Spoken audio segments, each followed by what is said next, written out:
हम लोग 12th का पहला चैप्टर पढ़ने जा रहे हैं, मोल कॉन्सेप्ट। इस चैप्टर को पढ़ने से पहले हम लोग जरा बेसिक बातें देख लेते हैं। There are number of object around us, we can see and observe.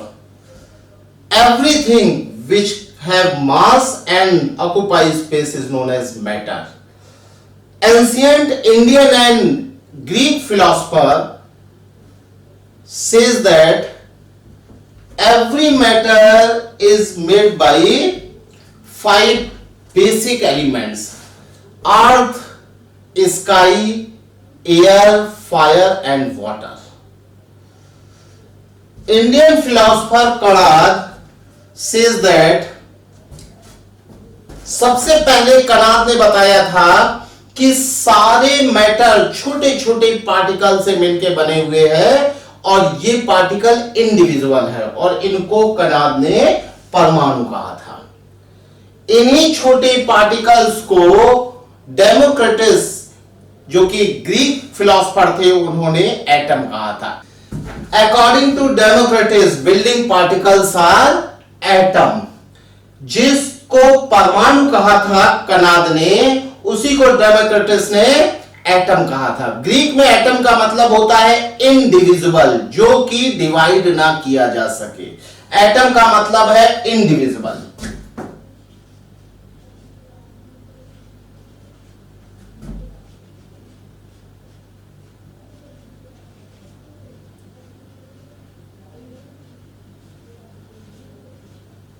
Atom का मतलब है इनडिविजिबल, जिसको हम डिवाइड ना कर सके।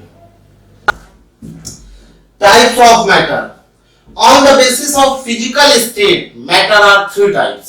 Basically, matters are 4 types. 3 types तो आपने सुने होंगे, लेकिन एक्चुअल में 4 टाइप के मैटर्स होते हैं। Number 1, solid. Number 2, liquid. Number 3, gas. Number 4, plasma. Solid वो सब्सटेंस होते हैं जिनके पार्टिकल्स का अरेंजमेंट फिक्स होता है। Solids have definite shape and definite volume. इनका वॉल्यूम और शेप चेंज नहीं होता है। Solids have definite shape and definite volume. Liquids क्या होते हैं? Liquids have only definite volume, they have indefinite shape. जिस कंटेनर में रखे जाते हैं उसकी शेप को अटेंड कर लेते हैं। गैस क्या होते हैं? Gases have indefinite shape and indefinite volume. ये जिस कंटेनर में रखे जाते हैं उसके पूरे वॉल्यूम को ऑक्युपाई कर लेते हैं, because there is no force of attraction between gaseous particles. Gases के जो पार्टिकल होंगे उनके बीच में कोई भी फोर्स ऑफ अट्रैक्शन नहीं होगा।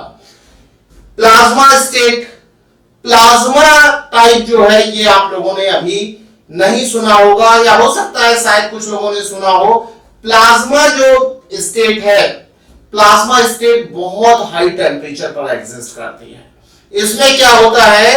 एटम्स के सारे इलेक्ट्रॉन रिमूव हो जाते हैं। न्यूक्लियस और इलेक्ट्रॉन क्लाउड का जो मिक्सचर होता है उसको हम बोलते हैं प्लाज्मा स्टेट। और ये प्लाज्मा स्टेट स्टार्स पर एग्जिस्ट करती है, क्योंकि इसके लिए मिलियन डिग्री सेंटीग्रेड टेम्परेचर की जरूरत होती है, जो कि स्टार्स पर एग्जिस्ट करता है।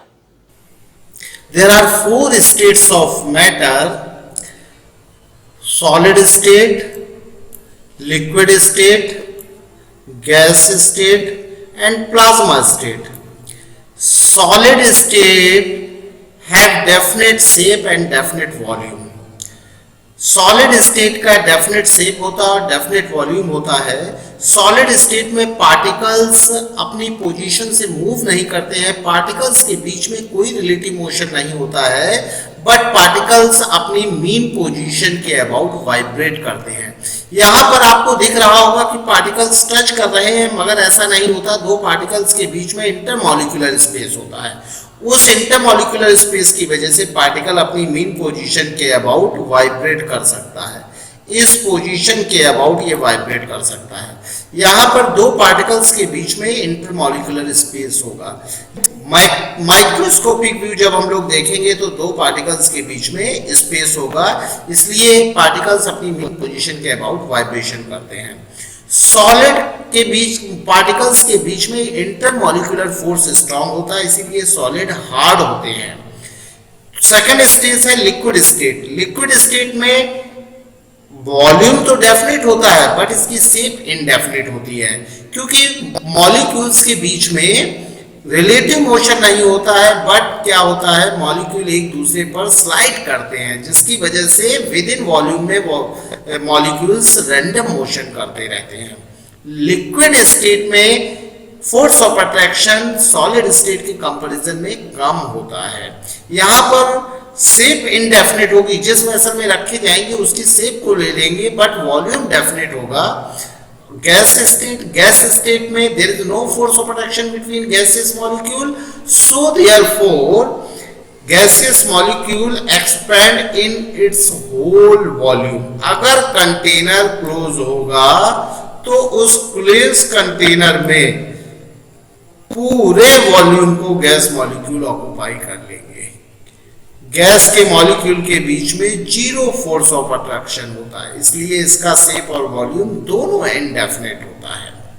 प्लाज्मा स्टेट बहुत हाई टेम्परेचर पर पॉसिबल है। ये टेम्परेचर स्टार्स में अवेलेबल होता है, इसलिए प्लाज्मा स्टेट नेचुरली अकर नहीं करती है। इसमें एटम के सारे इलेक्ट्रॉन रिमूव हो जाते हैं। एटम का न्यूक्लियस, ये न्यूक्लियस है, न्यूक्लियस और इलेक्ट्रॉन एक क्लाउड बनाते हैं जिसे हम लोग प्लाज्मा स्टेट बोलते हैं। एटम के बारे में सबसे पहले जॉन डाल्टन ने सफिशिएंट इंफॉर्मेशन दी थी। जॉन डाल्टन ने जो भी इंफॉर्मेशन दी थी वो एक्सपेरिमेंट बेस्ड थी, इसीलिए जॉन डाल्टन के एटम की इंफॉर्मेशन को हम लोग बोलते हैं Dalton's hypothesis for atom. Dalton's hypothesis for atom. देखिए, हाइपोथेसिस और लॉ में डिफरेंस होता है। हाइपोथेसिस एक्सपेरिमेंट के रिजल्ट के बेसिस पर दिए गए फैक्ट्स होते हैं और लॉ मैथमेटिकली प्रूफ होता है। तो ये डाल्टन्स हाइपोथेसिस है। डाल्टन ने कुछ एक्सपेरिमेंट के जो बेसिक लॉज थे उन्हें जो है डाल्टन ने उससे कंक्लूजन निकाल के एटम के बारे में कुछ इंफॉर्मेशन दी थी, जिसे हम डाल्टन्स हाइपोथेसिस ऑफ एटम बोलते हैं। फर्स्ट इंफॉर्मेशन थी atom is basic fundamental unit of matter. According to Dalton's hypothesis atom is basic fundamental unit of matter, मतलब किसी भी मैटर की सबसे छोटी यूनिट एटम होगी। किसी भी मैटर को जब हम डिवाइड करते जाएंगे तो जो सबसे छोटी यूनिट मिलेगी उसको हम एटम बोलेंगे। ग्रीक में एटम का मतलब होता है इंडिविजुअल, जिसे तोड़ा ना जा सके। Atoms can not be further divided into सब पार्टिकल्स।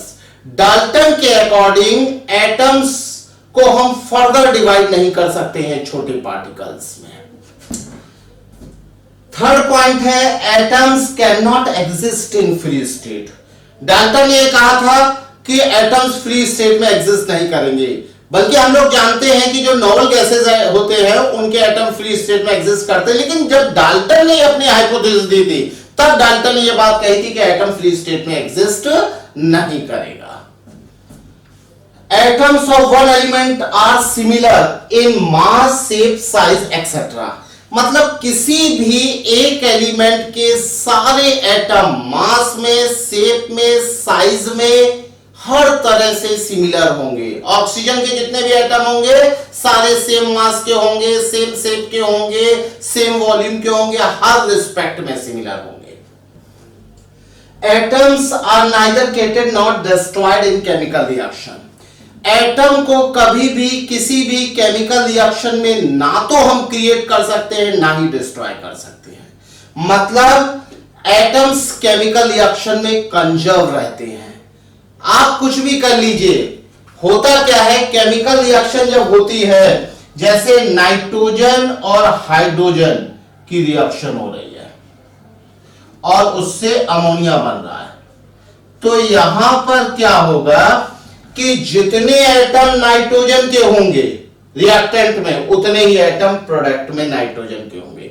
जितने एटम हाइड्रोजन के होंगे रिएक्टेंट में, उतने ही एटम प्रोडक्ट में भी होंगे। बस होगा क्या, जब केमिकल रिएक्शन होगी तो कॉम्बिनेशन बदल जाएगा। यहां पर नाइट्रोजन के दो एटम एक ग्रुप में थे जिसे हम नाइट्रोजन मॉलिक्यूल बोल रहे थे, और यहां पर हाइड्रोजन के दो एटम ग्रुप में थे जिसे हम हाइड्रोजन मॉलिक्यूल बोल रहे थे। लेकिन जब ये आपस में रिएक्ट करेंगे तो एक नया ग्रुप बनेगा, एक नाइट्रोजन एटम 3 हाइड्रोजन एटम के साथ में होगा जिसको हम अमोनिया बोलेंगे। लेकिन रिएक्टेंट और प्रोडक्ट में नाइट्रोजन और हाइड्रोजन के टोटल एटम कंजर्व रहेंगे, क्योंकि एटम को हम कभी डिस्ट्रॉय कर ही नहीं सकते, ना ही हम क्रिएट कर सकते हैं। जैसे घर में भी आप लोग डेली लाइफ में भी देखते होंगे कि अगर आपने किसी में शुगर को ऐड किया है तो शुगर का जो एटम है, शुगर का जो पार्ट है, वो पार्ट आपको प्रोडक्ट में जरूर मिलेगा। कभी ऐसा नहीं होगा कि आपने शुगर ऐड किया और मीठापन आपको प्रोडक्ट में ना मिले।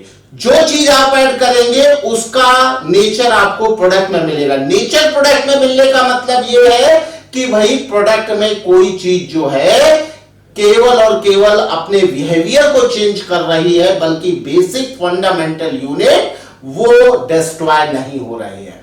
तो यहां पर एटम डिस्ट्रॉय नहीं, नाइट्रोजन का जो बिहेवियर है, नाइट्रोजन की जो प्रॉपर्टी है वो अमोनिया में आपको देखने को मिलेंगी। नाइट्रोजन जितना ज्यादा आप ऐड करेंगे प्रोडक्ट में, उतना ही नाइट्रोजन एटम मिलेंगे। कभी भी ऐसा नहीं होगा कि रिएक्टेंट का कोई एटम प्रोडक्ट में आपको ना मिले या कम मिले। जितना रिएक्टेंट में एटम होगा किसी एलिमेंट का, प्रोडक्ट में उतना ही एटम आपको मिलेगा। केमिकल रिएक्शन में केवल कंपोजिशन चेंज होता है, केवल ग्रुपिंग चेंज होती है, एटम कम ज्यादा नहीं होते। बस क्या होता है, एटम एक नया ग्रुप बना लेता है जिसको हम प्रोडक्ट बोलते हैं। एटम सबसे छोटा पार्टिकल है जो कि केमिकल रिएक्शन में पार्टिसिपेट कर सकता है। इससे छोटा कोई पार्टिकल नहीं। एटम खुद भी इंडिविजुअल है, हालांकि ये डाल्टन ने बताया था।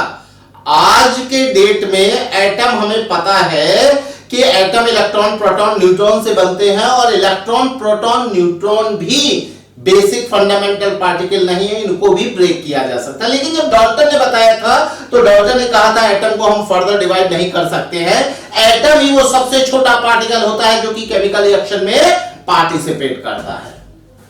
Group of atoms is known as molecule. Atom के ग्रुप को हम लोग मॉलिक्यूल बोलते हैं। देखिए जैसे नाइट्रोजन, ये नाइट्रोजन का मॉलिक्यूल है, यहां पर नाइट्रोजन के दो एटम है, ये हाइड्रोजन का मॉलिक्यूल है, ये अमोनिया का मॉलिक्यूल है। मॉलिक्यूल सबसे छोटा पार्टिकल है जो कि फ्री स्टेट में एग्जिस्ट करता है। Molecule is the smallest particle which can exist in free state. Molecule group of atom होता है। जैसे यहां पर नाइट्रोजन का मॉलिक्यूल है, हाइड्रोजन का मॉलिक्यूल है, अमोनिया का मॉलिक्यूल है, तो ये फ्री स्टेट में एग्जिस्ट करेगा। These are molecules. Group of atoms is known as molecule. Atoms के ग्रुप को हम लोग बोलेंगे मॉलिक्यूल। जैसे नाइट्रोजन, ये मॉलिक्यूल में दो नाइट्रोजन के एटम है, हाइड्रोजन, इस मॉलिक्यूल में हाइड्रोजन के दो एटम है, अमोनिया, इसमें एक नाइट्रोजन का एटम और 3 हाइड्रोजन के एटम है। ग्लूकोज, इसमें 6 कार्बन के एटम, 12 हाइड्रोजन के एटम और 6 ऑक्सीजन। ये सारे एटम एक ग्रुप में होंगे, और ये वो सबसे छोटा ग्रुप है जो कि फ्री स्टेट में एग्जिस्ट करता है। Molecule is the smallest particle which can exist in free state. Molecule can not take part in chemical reaction. Molecule कभी भी केमिकल रिएक्शन में पार्टिसिपेट नहीं करते हैं। मॉलिक्यूल जब भी केमिकल रिएक्शन में आप लेंगे तो वो पहले उनके एटम्स अलग होंगे। अब ये जरूरी नहीं कि सारे एटम अलग हो सकता कोई एक एटम अलग हो, लेकिन जब तक एटम अलग नहीं होगा तब तक रिएक्शन आगे प्रोसीड नहीं होगी। जैसे नाइट्रोजन और हाइड्रोजन की रिएक्शन हो रही है, इस रिएक्शन से अमोनिया बन रही है NH3। ये नाइट्रोजन का मॉलिक्यूल है, ये हाइड्रोजन का मॉलिक्यूल है, ये अमोनिया का मॉलिक्यूल है। यहां पर एक मॉलिक्यूल में 2 नाइट्रोजन के एटम है, यहां पर 2 हाइड्रोजन के एटम, एक अमोनिया मॉलिक्यूल में 1 नाइट्रोजन और 3 हाइड्रोजन के एटम है। अभी आपको पता है कि मॉलिक्यूल्स में क्या होता है, ग्रुप ऑफ एटम्स होते हैं। यहां पर 2 नाइट्रोजन के एटम का ग्रुप है, 2 हाइड्रोजन के एटम का ग्रुप है, 1 नाइट्रोजन 3 हाइड्रोजन के एटम। तो अभी ऐसा नहीं है कि ये नाइट्रोजन का मॉलिक्यूल हाइड्रोजन के मॉलिक्यूल से रिएक्ट कर जाए, मॉलिक्यूल कभी नहीं, जब तक ये मॉलिक्यूल ब्रेक नहीं होगा तब तक आगे रिएक्शन प्रोसीड नहीं करेगी। तो मॉलिक्यूल डायरेक्टली रिएक्शन में पार्टिसिपेट नहीं करता है, पहले ये क्या होगा, ये नाइट्रोजन के एटम्स में कन्वर्ट होगा। N मतलब नाइट्रोजन का एटम, ये एक मॉलिक्यूल में दो एटम है, ये दोनों पहले अलग होंगे, हाइड्रोजन के एटम्स भी अलग हो जाएंगे और फिर नया कॉम्बिनेशन बनेगा जिसमें एक नाइट्रोजन 3 हाइड्रोजन के एटम से जुड़ा होगा, एक साथ ग्रुप में होगा। अभी क्या है, ये जो नया ग्रुप है यही प्रोडक्ट होगा। और लेकिन हमें ये पता है कि किसी भी रिएक्शन में atoms are neither created not destroyed, atoms ना तो कम होंगे ना ज्यादा होंगे, total number of atoms should be conserve. मतलब नाइट्रोजन के जितने एटम रिएक्टेंट में होंगे उतने ही नाइट्रोजन के एटम प्रोडक्ट में भी होंगे। यहां पर 2 नाइट्रोजन के एटम है तो यहां पर 2 होने चाहिए, हम लोग 2 से मल्टीप्लाई कर देंगे। हाइड्रोजन के कितने एटम हो गए, 3 2 जा 6, यहां पर 3 से मल्टीप्लाई कर देंगे, मतलब एटम्स कंजर्व रहते हैं। हम लोग रिएक्शन को एटम कंजर्वेशन लॉ से ही बैलेंस करते हैं। इस लॉ को हम बोलते हैं atom conservation law. Atoms of an element in reactant should be equal two atoms of that element in product. यहां पर नाइट्रोजन के 2 एटम है, यहां भी नाइट्रोजन के 2 एटम है, यहां हाइड्रोजन के 6 एटम है, यहां भी 6 एटम है। This law is known as principle of atom conservation law. Short में हम इसको पीओएसी बोलते हैं, principle of atom conservation law, POAC law. ये पीओएसी लॉ है, principle of atom conservation law. इसके हिसाब से atoms of an element in reactant, atoms of an element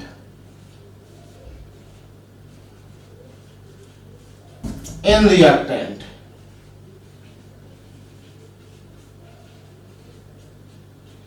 is equal to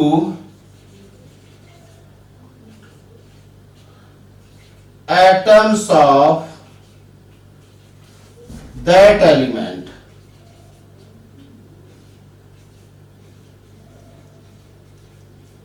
in product।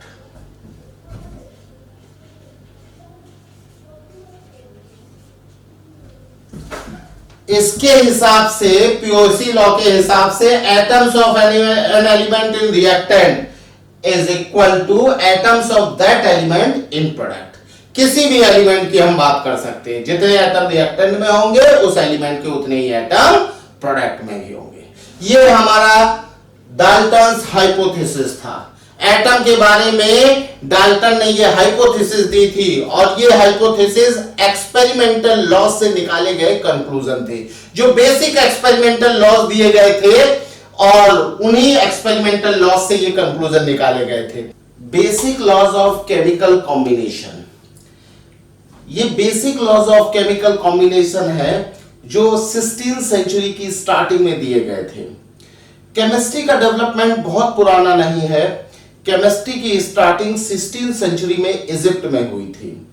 Actual में Egypt में एक group ऐसा था जो कि केमिस्ट्री के स्टडी पर वर्क करता था, जिसे कीमियागर कहते थे। ये लोग केमिकल्स का स्टडी करते थे, केमिकल्स को यूज करते थे मेडिसिन के फॉर्म में। तो अभी कीमियागर्स ने केमिस्ट्री का डेवलपमेंट स्टार्ट किया था और केमिस्ट्री वर्ड इजिप्ट के ओल्ड नेम कीमिया से आया है। केमिस्ट्री मतलब केमिस्ट्री कीमिया प्लस हिस्ट्री से मिलकर बना है। हिस्ट्री ऑफ कीमिया इज नोन एज केमिस्ट्री। तो इजिप्ट के जो ग्रुप था जिसने केमिस्ट्री की स्टडी स्टार्ट की उसको कीमियागर बोलते थे। कीमियागर एक्सपेरिमेंटल डेटा के बेस पर वर्क करते थे और जो एक्सपेरिमेंट के रिजल्ट होते थे उसी को बेस मान के उन्होंने कुछ लॉज दिए जिन्हें हम basic laws of chemical combination बोलते हैं। तो हम लोग इनको देख लेते हैं one by one. First law है हमारा law of conservation of mass. According to this law mass is conserved during chemical reaction. Mass is neither created not destroyed during chemical change. Total mass should be conserved. मतलब हम ये कह सकते हैं total mass before reaction is equal to total mass after reaction. अभी देखिए यहां पर हम ये नहीं कहेंगे कि total mass of reactant is equal to total mass of product. ऐसा नहीं होगा. हम ये कह सकते हैं total mass before reaction is equal to total mass after reaction. जैसे देखिए अगर कोई रिएक्शन हो रही है A प्लस बी और इससे बन रहा है C प्लस डी, अगर मान लीजिए इसका मास A है और इसका मास B है, इनिशियली ये 0 0 है, T इक्वल टू 0 पर, आफ्टर रिएक्शन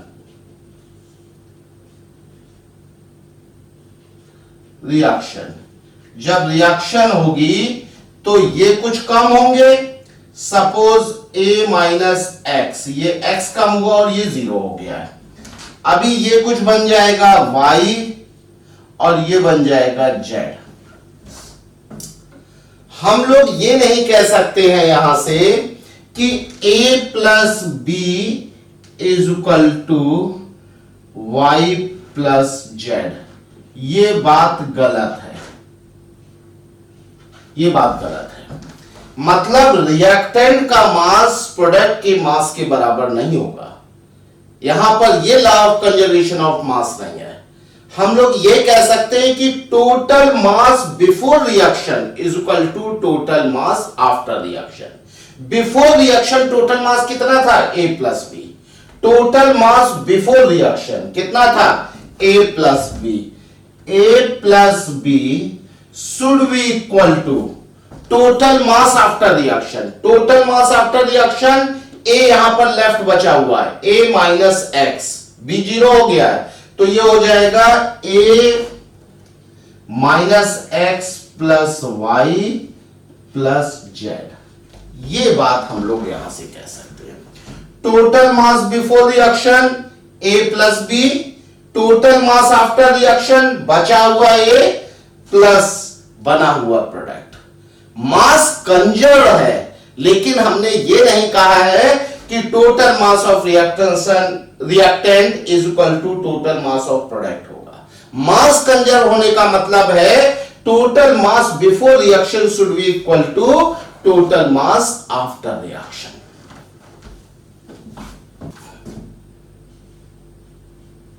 एग्जाम्पल देखिए, एग्जाम्पल में मान लीजिए नाइट्रोजन और हाइड्रोजन की रिएक्शन हो रही है और रिएक्शन होके अमोनिया बन रहा है NH3. यहां पर initially T is equal to 0 पर हमने 30 ग्राम नाइट्रोजन ले लिया और हाइड्रोजन है 6 ग्राम, ये है 0. अब हमें law of conservation of mass tally करना है कि मास कंजर्व होगा या नहीं.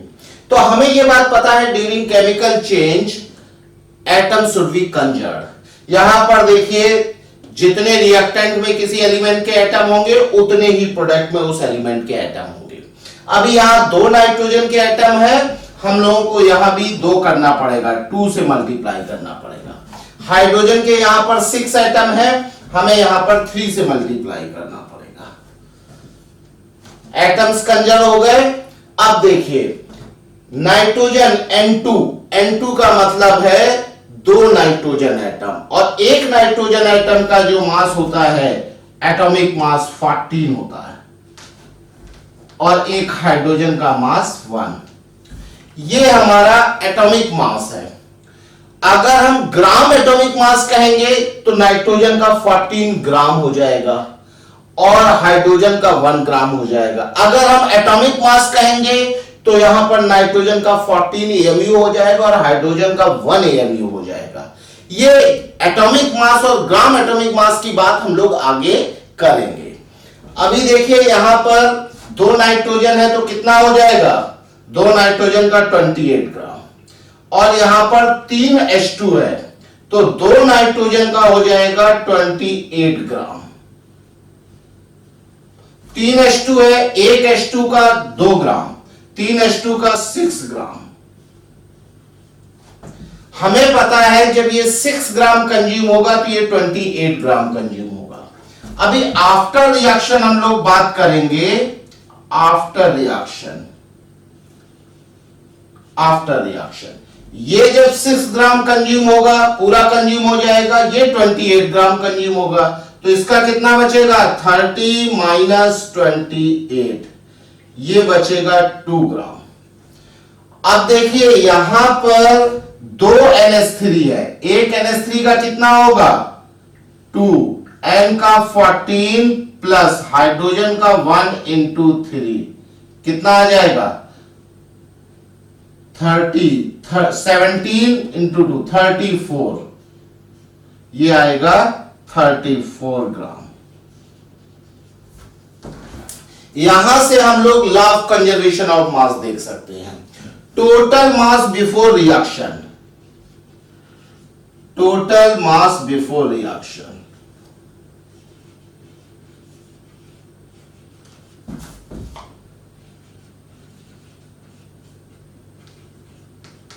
ये होगा 30 gram plus 6 gram, 30 plus 6 36 gram. Total mass after reaction,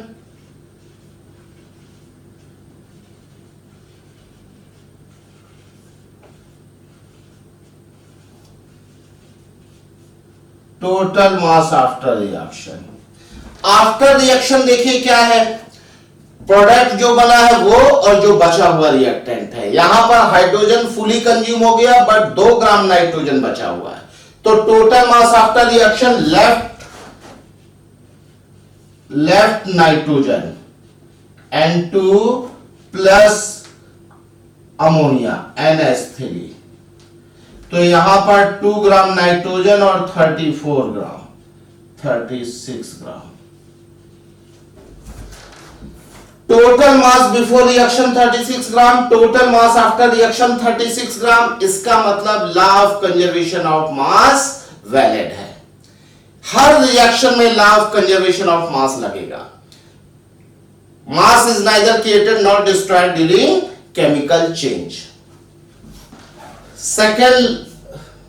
second law है law of definite proportion. Law of definite proportion ये कहता है कोई भी कंपाउंड किसी भी मेथड से प्रिपेयर किया जाए, चाहे वो केमिकल रिएक्शन से प्रिपेयर किया जाए, चाहे वो किसी भी तरह से प्रिपेयर किया जाए, या फिर किसी भी सोर्स से उस कंपाउंड को लाया जाए, लेकिन उसमें जो कॉन्स्टिट्यूएंट एलिमेंट्स हैं उनका मास रेशियो कांस्टेंट होगा हर सैंपल में, चाहे वो किसी भी सोर्स का से कंपाउंड को लाया गया हो या किसी केमिकल मेथड से बनाया गया हो। कभी भी कॉन्स्टिट्यूएंट एलिमेंट्स का मास रेशियो कभी भी मेथड ऑफ प्रिपरेशन या फिर बनाने के या फिर सोर्स पर डिपेंड नहीं करेगा। देखिए कैसे, जैसे वाटर है, वाटर में वाटर का कंपोजिशन होता है H2O। अभी इसमें हाइड्रोजन और ऑक्सीजन का जो वेट का रेशियो है, weight of hydrogen is to weight of oxygen. ये हाइड्रोजन का एटॉमिक मास होता है 1 AMU, ऑक्सीजन का होता है 16 AMU। अगर हम लोग ग्राम एटॉमिक मास देखेंगे तो हाइड्रोजन का 1 ग्राम, ऑक्सीजन का 16 ग्राम होगा। अभी यहां पर वेट रेशियो हाइड्रोजन और ऑक्सीजन का देखिए क्या होगा, हाइड्रोजन का 2 ग्राम H2 है, ऑक्सीजन का 16 ग्राम, मतलब 1:8। वाटर में हाइड्रोजन का मास और ऑक्सीजन मास का रेशियो 1:8 होगा। अभी वाटर को आप किसी भी सोर्स से ले आइए, चाहे वो नदी का पानी हो, चाहे वो रेन वाटर हो, चाहे वो रिवर वाटर हो, चाहे वो कहीं ड्रेन वाटर हो, कुछ भी हो, कोई भी सोर्स हो, या वाटर को हमने किसी केमिकल रिएक्शन से बनाया हो, कि कोई भी सैंपल होगा उस वाटर में हाइड्रोजन और ऑक्सीजन का मास का रेशियो 1:8 ही होगा। ये कभी भी वाटर के मेथड ऑफ प्रिपरेशन या फिर सोर्स पर डिपेंड नहीं करेगा। मतलब किसी भी कंपाउंड में कॉन्स्टिट्यूएंट एलिमेंट्स का जो रेशियो होगा वो किसी भी तरह से चेंज नहीं किया जा सकता। Law of multiple proportion. Law of multiple proportion ये कहता है कि अगर किसी एलिमेंट के फिक्स अमाउंट से कोई दूसरे एलिमेंट के डिफरेंट अमाउंट्स रिएक्शन कर रहे हैं तो फिर वो जो डिफरेंट अमाउंट्स होंगे उसमें सिंपल रेशियो होगा। देखिए कैसे, जैसे कार्बन से ऑक्सीजन का एक एटम कंबाइन करके CO बनाता है, कार्बन से ऑक्सीजन का 2 एटम कंबाइन करके CO2 बनाता है। तो यहां पर कार्बन का अमाउंट फिक्स है, एक कार्बन इधर है एक कार्बन इधर है। इसका मतलब इसमें क्या है, जो कार्बन का वेट रेशियो है, weight of carbon is to weight of oxygen, ये क्या है 12:16। और यहां पर weight of carbon is to weight of oxygen, वो होगा 12:32। कार्बन का सेम अमाउंट है तो ऑक्सीजन के अमाउंट में सिंपल रेशियो होगा। मतलब इन दोनों कंपाउंड में जो ऑक्सीजन का जो वेट रेशियो होगा, weight ratio of oxygen, weight ratio of oxygen वो होगा 1:2। देखिए 16:32 है, 1:2। मतलब किसी एक एलिमेंट के फिक्स अमाउंट से अगर दूसरे एलिमेंट के डिफरेंट अमाउंट्स रिएक्शन करेंगे तो उन अमाउंट्स में फिक्स रेशियो होगा। यह है हमारा law of multiple proportion. Law of multiple proportion, इसी लॉ से डाल्टन ने यह कंक्लूजन निकाला था कि एक ऐसा स्मॉलेस्ट पार्टिकल जरूर है जो कि डिवाइड नहीं किया जा सकता। क्यों? क्योंकि कार्बन के एक एटम से उस पार्टिकल का एक एटम ऐड हो रहा है, या फिर 2 एटम ऐड हो रहा है, या फिर 3 एटम ऐड हो रहा होगा। दूसरा एग्जांपल देखिए, एग्जांपल नाइट्रोजन के से ऑक्सीजन का NO एक एटम ऐड हो सकता है, NO2 N2O5। तो यहां पर अगर हम रेशियो देखेंगे नाइट्रोजन और ऑक्सीजन का तो यह आएगा 14:16, यहां पर 14:32, यहां पर होगा 28:80। इसे अगर सिंपल करेंगे तो ये 14:40 आ जाएगा। अभी हम ऑक्सीजन का अगर हम रेशियो देखेंगे सभी में, रेशियो ऑफ ऑक्सीजन, तो यहां पर ratio of weight of oxygen ये कितना आएगा 16:32:40।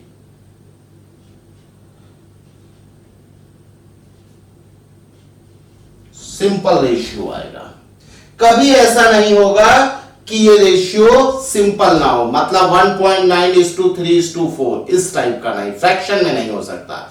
इसका मतलब एक ऐसी छोटी यूनिट जरूर ऑक्सीजन की है जो 1 टाइम नाइट्रोजन से कंबाइन कर रही, 2 times, 3 times, 4 times, simple ratio, और उसे डिवाइड नहीं किया जा सकता। इसी लॉ से डाल्टन ने कंक्लूजन निकाला था कि smallest unit is atom and atom is indivisible, वो डिवाइड नहीं किया जा सकता। क्यों? क्योंकि एक एलिमेंट के फिक्स अमाउंट से दूसरे एलिमेंट का जो अमाउंट रिएक्ट कर रहा है वो एक सिंपल रेशियो में है। हमारा फोर्थ लॉ है law of reciprocal proportion. Law of reciprocal proportion ये कहता है किसी एक एलिमेंट से कोई दो डिफरेंट एलिमेंट्स के डिफरेंट अमाउंट्स आपस में रिएक्शन कर रहे हैं, और रिएक्शन करके कंपाउंड बना रहे होंगे। तो जब वो एलिमेंट कभी आपस में रिएक्शन करेंगे तो उनका वेट रेशियो वही डिफरेंट अमाउंट्स होगा। देखिए कैसे, 12 ग्राम कार्बन से 32 ग्राम ऑक्सीजन का रिएक्ट करके कंपाउंड फॉर्म करता है CO2। 12 ग्राम कार्बन से 4 ग्राम हाइड्रोजन का रिएक्ट करके कंपाउंड फॉर्म करता है CH4। तो 4 ग्राम हाइड्रोजन 32 ग्राम ऑक्सीजन से रिएक्ट करेगा। अभी यहां पर हम लोग ऐसे समझ लेते हैं कि जो 12 ग्राम कार्बन की रिएक्टिविटी है वही 4 ग्राम हाइड्रोजन की रिएक्टिविटी है। जो 12 ग्राम कार्बन की रिएक्टिविटी है वही 32 ग्राम ऑक्सीजन की रिएक्टिविटी है। तो 4 ग्राम हाइड्रोजन की रिएक्टिविटी 32 ग्राम ऑक्सीजन के बराबर है। तो ये जब आपस में रिएक्ट करेंगे तो इनका वेट रेशियो यही होगा। सेम रिएक्टिविटी वाले अमाउंट आपस में रिएक्ट करते हैं। तो यहां पर हाइड्रोजन और ऑक्सीजन का वेट रेशियो क्या होगा? 4 gram hydrogen equal to 32 gram of oxygen. 4:32, 1:8। देखिए यहां पे कंपाउंड जो बन रहा है 1:8 है। ये पुराना हमारा जो ट्रेडिंग का वाटर सिस्टम था जिसे हम लोगों ने इकोनॉमिक्स में पढ़ा था कि पहले जब हमारे पास मेजरिंग इंस्ट्रूमेंट नहीं थे तो हम लोग जो ट्रेडिंग करते थे, खरीदते बेचते थे, वो इसी सिस्टम से करते थे। एक टोकरी चावल की कीमत 2 टोकरी आलू के बराबर है। एक टोकरी चावल की कीमत 4 टोकरी गेहूं के बराबर है। तो अभी 2 टोकरी आलू से 4 टोकरी गेहूं को हम एक्सचेंज कर सकते हैं, क्योंकि 2 टोकरी आलू की जो कॉस्ट है वो 1 टोकरी चावल के बराबर है और 1 टोकरी चावल की जो कॉस्ट है वो 4 टोकरी गेहूं के बराबर है। इसका मतलब 2 टोकरी आलू और 4 टोकरी गेहूं, इनके अमाउंट, इनका जो कॉस्ट है वो सेम है। तो हम लोग 2 टोकरी आलू से 4 टोकरी गेहूं को एक्सचेंज कर सकते हैं। और ये जो हमारा लॉ है, लॉ ऑफ रेसिप्रोकल प्रोपोर्शन, इसी लॉ से पहले कैलकुलेशन किए जाते थे। देखिए कैसे, जैसे हाइड्रोजन का 1 ग्राम ऑक्सीजन के 8 ग्राम से रिएक्ट करता है, हाइड्रोजन का 1 ग्राम सोडियम के 23 ग्राम से रिएक्ट करता है, हाइड्रोजन का 1 ग्राम मैग्नीशियम के 12 ग्राम से रिएक्ट करता है, हाइड्रोजन का 1 ग्राम क्लोरीन के 35.5 ग्राम से रिएक्ट करता है। तो जब ये आपस में रिएक्शन करेंगे, जैसे ऑक्सीजन सोडियम से रिएक्शन करेगा और कंपाउंड फॉर्म करेगा, तो 8 ग्राम ऑक्सीजन 23 ग्राम सोडियम से कंबाइन करेगा। ये सेम बात है कि भाई जो रिएक्टिविटी 1 ग्राम हाइड्रोजन की है वही रिएक्टिविटी 8 ग्राम ऑक्सीजन की, तभी तो ये कंबाइन करके कंपाउंड बना रहा है।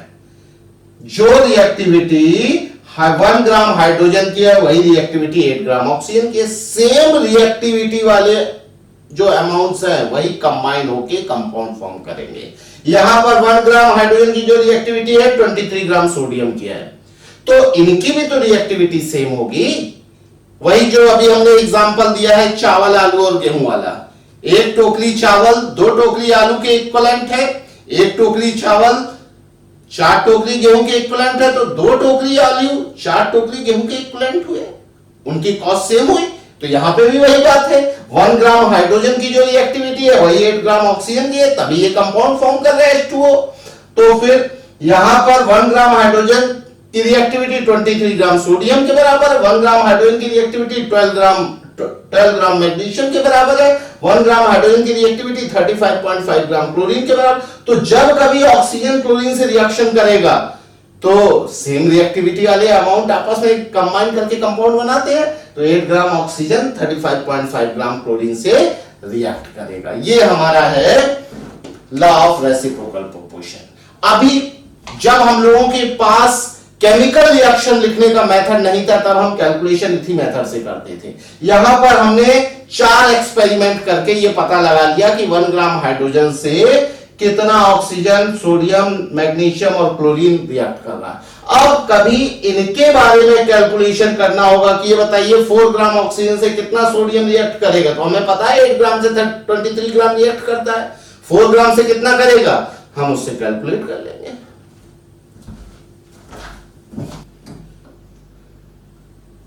फिफ्थ लॉ है आवागाद्रोस लॉ फॉर गैसेस।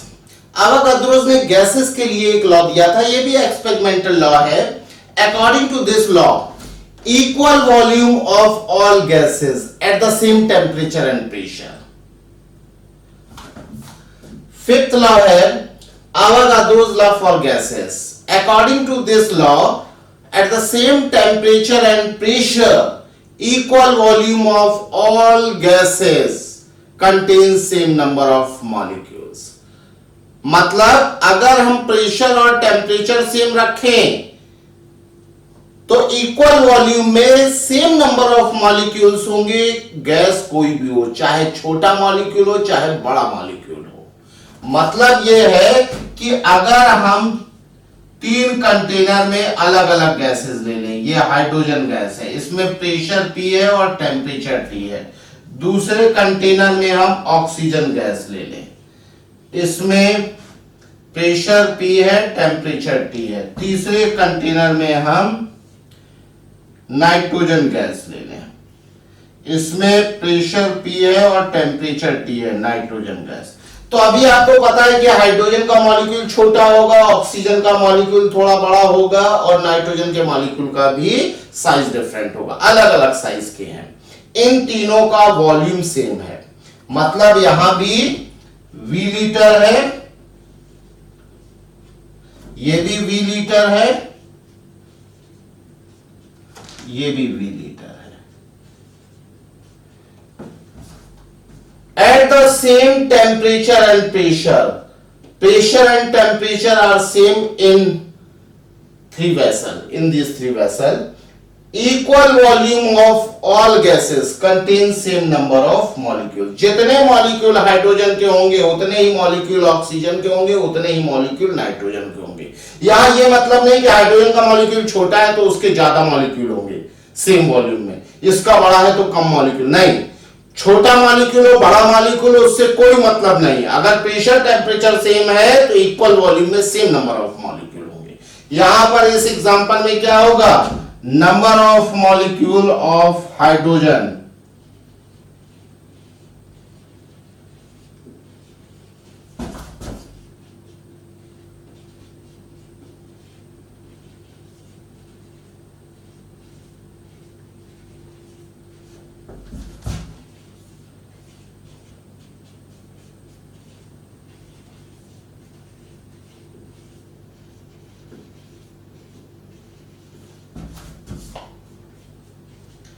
इस एग्जांपल में number of molecule of hydrogen is equal to number of molecule of oxygen is equal to number of molecule of nitrogen. Because pressure and temperature same है तो equal volume में same number of molecule होंगे। Gas कोई भी हो, छोटा molecule बड़ा molecule, इससे कोई गैस को लेना देना नहीं होता है। क्यों? क्योंकि गैस पूरे वेसल को ऑक्युपाई कर लेती है।